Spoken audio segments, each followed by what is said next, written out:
Welcome to this special episode. I guess they're all special, but certainly with Pepper, I consider it special. Pepper Hastings, my guest. We're going to do a then and now episode. Pepper was there at the, if not the beginning, very, very close to the beginning of Beckett Publications, and then had a great ride for a long time. And we're going to take a look at what it was then and what it was in the now of when Pepper was there, my last days and last days of owning the company and beyond. So we're going to span a couple of decades, and I hope that'll be of interest to you. I hope it's of interest to our sponsors, Beckett Grading, Beckett Authentication, all under Beckett Media at Beckett.com, comc.com, where you can buy and sell cards that are scanned, the actual card, and have very transparent dealings. Mike Stadium Sports Cards, Rob Veras at Burbank Sports Cards, Heritage Auctions, Huggins & Scott Auctions, and of course, Upper Deck, Topps, and Panini. So Pepper, we did kind of an origin story of how we connected in the early days. This is a then and now episode of when you came in. It was very small, kind of a family company that was growing, and as it kept growing, you kept growing in responsibility, and you got a stack of business cards to prove it. So walk us through some of your journey from, let's just say, the starting point. When you came, it was just the baseball magazine. We did some baseball books. I guess I did other sports books too, but it was mainly a baseball magazine company. Right. It was, and then it just exploded from there, and you were in the thick of it. So what do you think, and how do you handle it, and what were the exciting stops along the ride? So, Jim, thanks for having me. When I first got there in the summer of 1986, just as a framework of time here, I think we were on about issue number 20, maybe, something like that. It was the one with Pete Rose on the cover, actually. There was Pete Green. Pete Green. Yeah, Pete Green. Inside because joke, yeah. The color didn't quite come out the way we wanted it. Anyway. Red-green colorblind is many an American male. Right. So, not me. But back then, we didn't even have a coffee maker. We had freeze-dried coffee, Taster's Choice. Oh, you're getting serious now. Yeah. Okay. Later we had 6 coffee bars. Okay. Then we all took out the trash. Everybody took out the trash. Including throwing away about 4 boxes of issue number 1 under the cover of darkness one time. They were water stained. Yeah.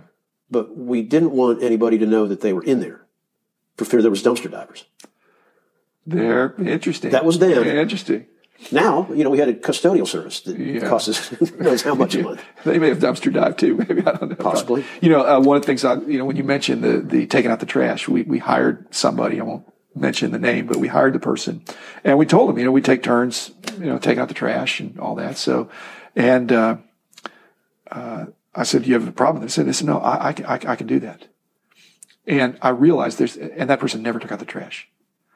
And I said, "Well, how come you're not taking the trash?" Well, I never said I couldn't do it. I don't want to do it. I don't think I should have to do it. And I said, "Well, I don't think I should have to do it, but if you're not going to do it, I'm going to do it. And but you shouldn't do it either." I said, "Well, shouldn't and couldn't and wouldn't and can't. You're ready, and you're able, and you're unwilling, and that's actually not a good thing." So those kind of people didn't thrive in our company, and you certainly epitomize the ready, willing, and able. And you understand all hands on deck. Let's do what we got to do to get it done. So I thank you for that. So a good example of that. Then we packed all the magazines and broke down boxes and repacked and packed and repacked. They came in bundles of 100, and some of our dealers got 10 copies, some of the dealers got 20, some of them got 50, whatever, 75. Then we all sat on the floor for 2 or 3 days and wrapped up magazines and put UPS tags on them. Right. Now, later, we had a whole crew in the warehouse, an assembly line, and really nobody touched that. And so it was really better then, because everybody had a hand in it. And we kept that packing as a corporate culture thing for we many kept years. It longer than we needed to, because I did think it pulled people together, and it made everybody, again, that probably the ultimate in cross-training. So that was, we had an esprit de corps based on shared struggle. All esprit de corps is shared struggle. And I remember your very last time that you packed. Yeah. And the UPS guy brought a semi-trailer full of it. Ceased to be the UPS, delivery truck, and it started being a semi-trailer full of it. And you looked out there and you said, "I think I'm going to move my car, and I think it's going to take about 3 days. I'll see you later." Pepper, that is not fair. It's probably true, though. Well, at some Listeners, point these are apocryphal stories, maybe. Okay, so then mostly true. Then we had a paste-up table. Yes. Okay, we were in the very early days of what they call desktop publishing, quote unquote. Yeah. And so, we were still using, X-Acto knives, wax, and we were printing, but we had progressed to the point where we weren't using linotype machines. We were printing it out ourselves and cutting that up. We still had to use stets, in other words, black and white photos that we had to cut out and take them over to we took the photos over to Jack Stats. Yeah. And we had to paste all that stuff down. Now, I mean, it's all done, of course, in design and whatever. You never touch a physical thing. It's all in the computer. So that's kind of interesting. Yeah. Then we didn't have a fax machine. And it took a long time to get one. Huh. Now we have email. Right. Then we put memos on each other's chairs. Now, of course, we have Skype. Yeah.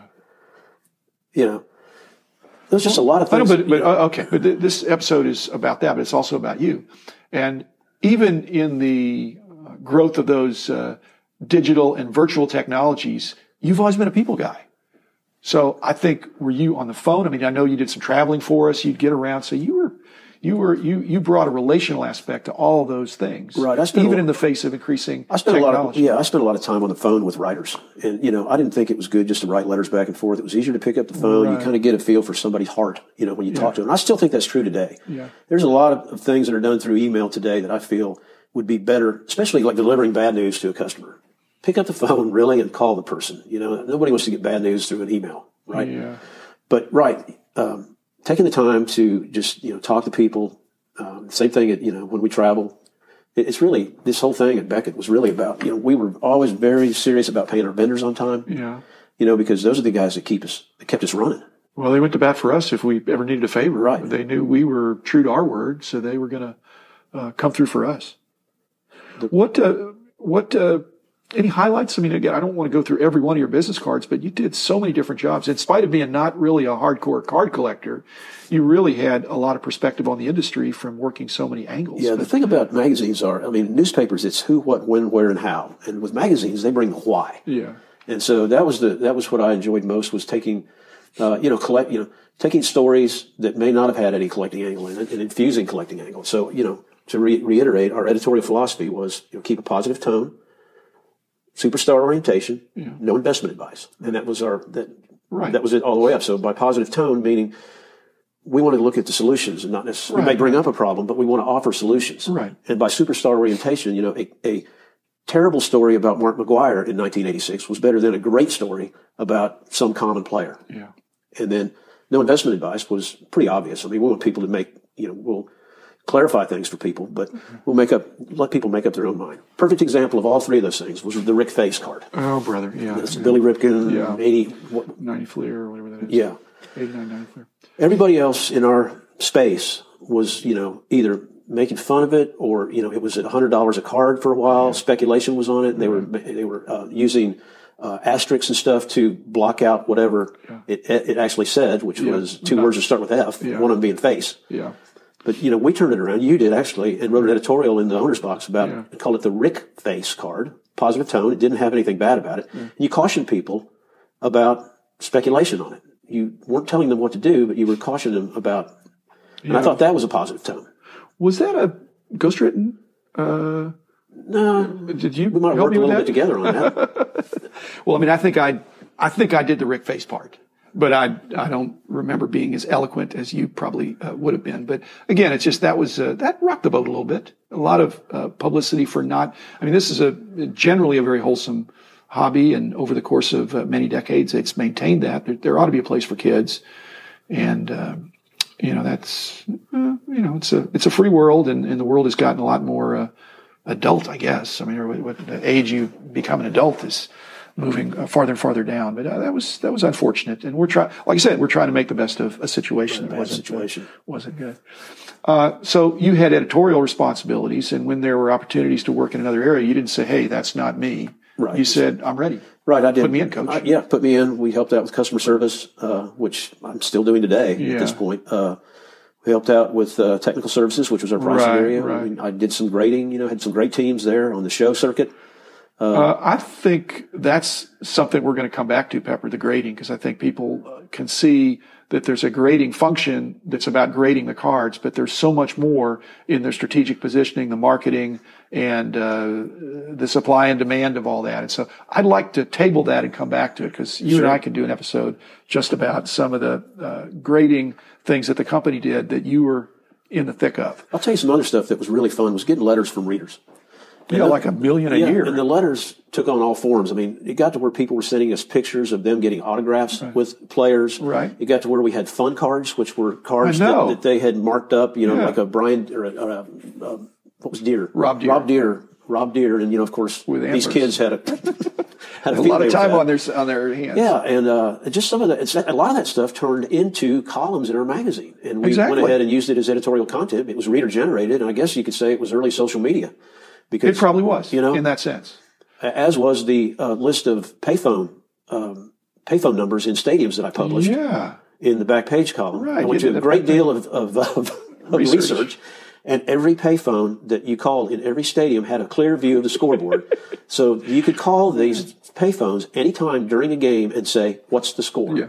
And listeners, just ask your grandfather what a payphone was. Right. But I thought that was cool because, that's before you could get instant updates on scores. Absolutely. No, gosh, that seems like the dark You remember ages. that? I do remember that. Payphone, it was the beginning of social media. We just found a way around it. Yeah. What do you think your high point was once the company got complicated, and what was your favorite role or your favorite opportunity or situation? Yeah, my favorite role has always been helping other people get better. And as I got older and more experienced, I was more in a position to do that. And have some of the younger guys come in and women as well, and help them to be the best they can be at what they're doing. And to me, that's the constant challenge even today, in my current job, is how can I make, and this, I don't say this to be altruistic, this is really the way I feel. How can I give back, to the kids I coach? How can I give back to the people that work with me? How can I be a servant leader and help them, get better? Because that's going to make me better. Well, I think it did. And one of the things, we're going to end on this story, which this is unedited and unscripted, but there was a time when I got an invitation to something and I thought, I think this has Pepper's name on it, not mine, for different reasons. I've not deeply regretted it, but it was the opportunity to play golf with Tiger Woods 20 years ago. And Upper Deck, I forget you'll remember the circumstance because you went to Florida and played 18 holes with Tiger. And so I want to end with that, but that was, I don't know that was a thank you to you, because I really thought you were the best guy for the job because you represent our company very well. You're a good golfer, a better golfer than me. And I thought and it'd be a perk. And so passing out the perks, but I wasn't a random guy. I thought Pepper's the guy for this. And I think you went and had a surreal kind of experience. It was So tell them about that. And that's our final story. Well, for today. I mean, I didn't actually swing. Is Tiger more intense than I am? He didn't get as mad.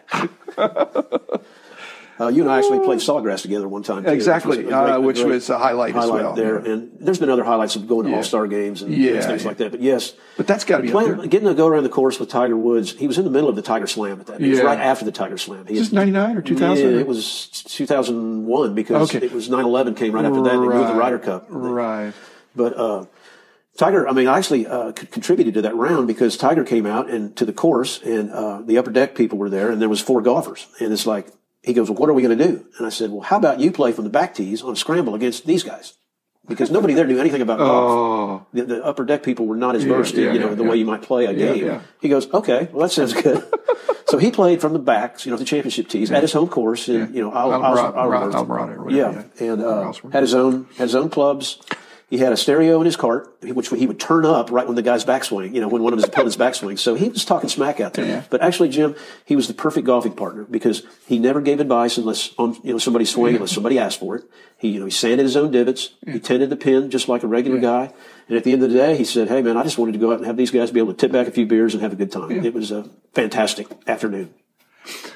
Well, that's a good one. As a good positive note to end on. Tiger went on to great heights after meeting Pepper. He won lots of majors. So just like Beckett Publications went on to great success after hiring Pepper. So Pepper, thanks for being with us and giving us a little then and now perspective. Always a delight to catch up with you and reminisce about the old days. So thank you, listeners. We'll be back again tomorrow with another interesting story or two. Thanks.